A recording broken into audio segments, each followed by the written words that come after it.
Hare Krishna. Victory comes not just by courageously fighting our battles, but also by cautiously choosing our battles.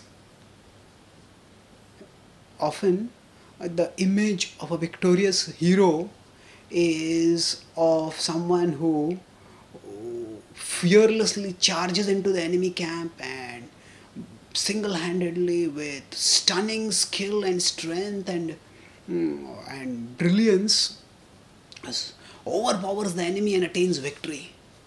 So often there's a machismo where depicted where a person is considered very powerful and doing extraordinary things, and often that is thought of as the key to victory.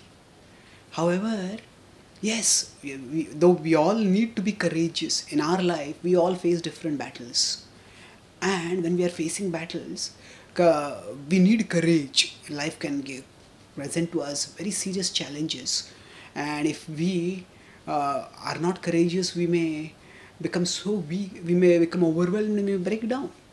So we do need courage to fight fight the battles which life puts in our way.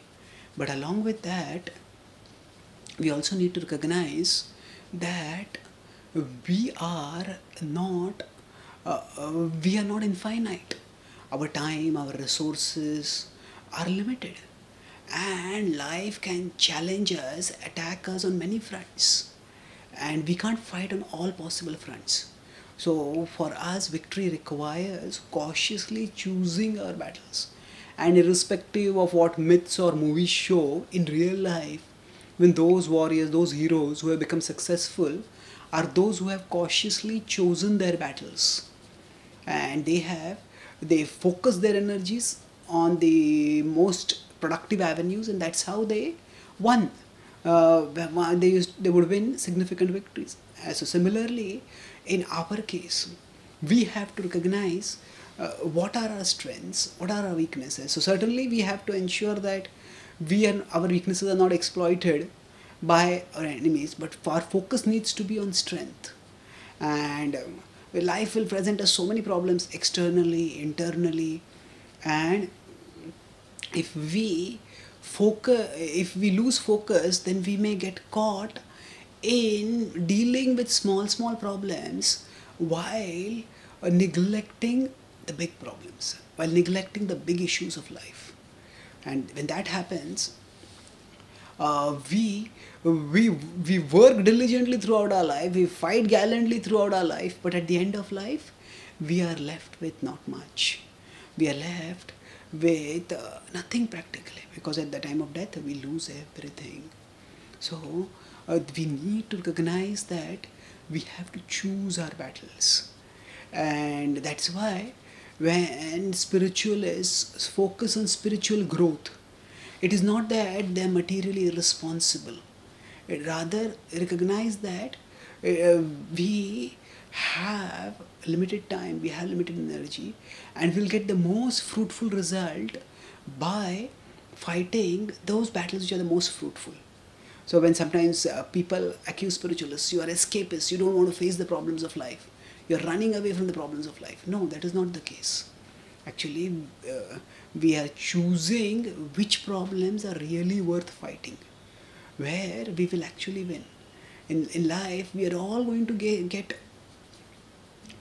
problems. So Krishna says in the Bhagavad Gita, na praharishet priyam prapya no dvijet prapya cha priyam sthira buddhir asammudho brahmavid brahmani sthitaha.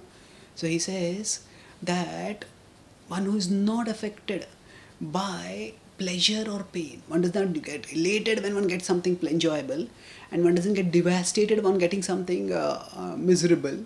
Such a person, what happens to such a person?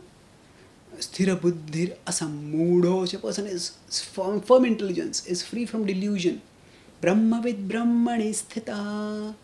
Brahmavid. Such a person is knower of Brahman and is situated in Brahman. Brahmani sthita.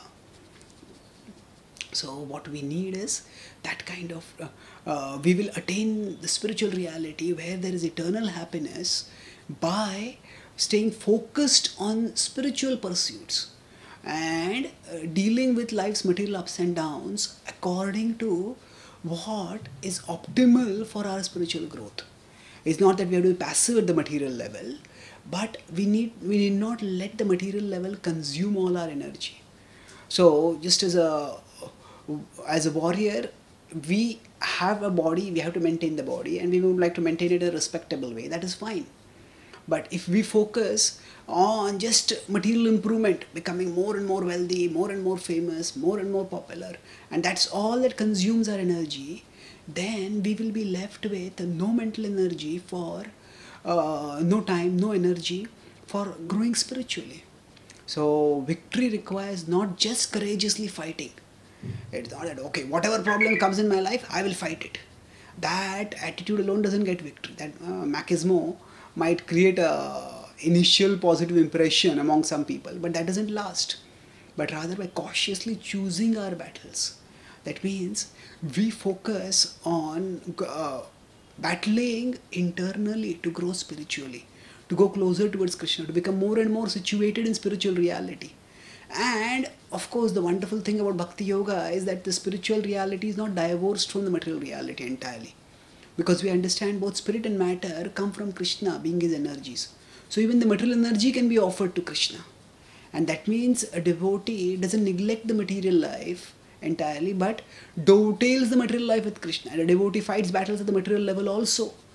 That means you engages in the material world for Krishna's sake, for spreading the glories of Krishna, for helping Krishna, for sharing Krishna's message through one's example, through one's word, through one's position, through one's successes.